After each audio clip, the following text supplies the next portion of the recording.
All right, I just want to share two last trade examples, and you can see that this is not rocket science, but it really does get you into some sweet moves. Now, this is the pound yen 15-minute chart, great for day trading. Now notice, to the left part of the chart, we were trading under the 200 EMA. That would tell us that the trend is, the sellers are in control.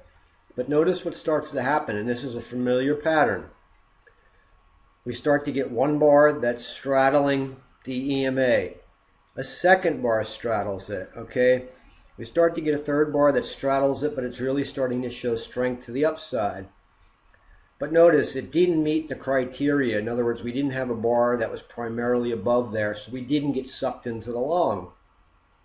Now notice what happens is this bar straddles, okay, says that more indecision and weakness in that potential upward move. A second bar is straddling, okay, and the third bar is fully below, so now we have a setup bar to the downside, but we never traded below that, so we didn't get sucked into this false move. Now the pattern repeats again. This candle straddles. It says, okay, maybe that little bit of downward pressure is in question. Then we have a bar here where it's, 95% of it is above the line. We're going to buy the break of that. And, we had a big run up, okay? So it was a really sweet move. We just squash it together.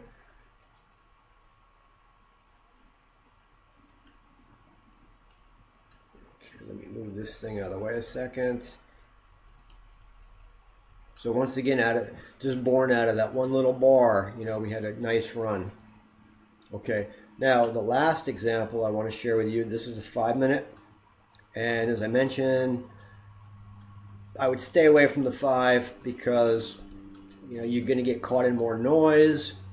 Maybe if you're in a currency pair where there's a lot of trading going on, you could be okay. But I just want to prove that a principle is a principle, all right? Notice that the market had been trading underneath the 200. Okay, finally what happens is, let me just open this up here.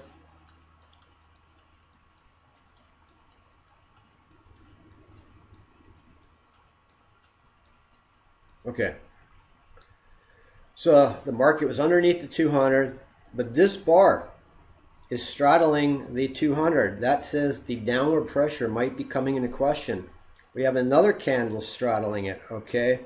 Then another one, and then another one. They're all telling us that maybe the downward pressure is over. We get one bar that is below, okay? All right, but remember, if it's below in this particular situation, then you're really on a trend following, so that would be like a bounce trade. But what I'm really trying to decipher out all this is if I have a trade in the new direction. So remember, these trade setups, an up setup will be born out of what was a downtrend, and a new down trade will kind of be born out of what was a previous uptrend.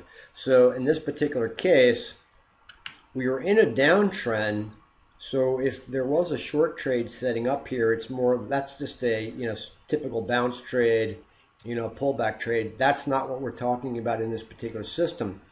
What I'm looking for is a new trade, once again, to be born to the upside that is a result of the downward trade failing. So anyway, we had all these clues. A bunch of bars straddling says the downward pressure was,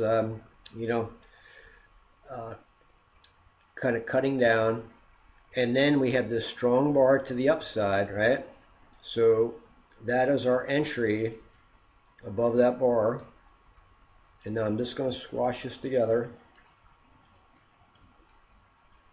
and the entry, I don't know how much we can get in here. Let me get rid of this.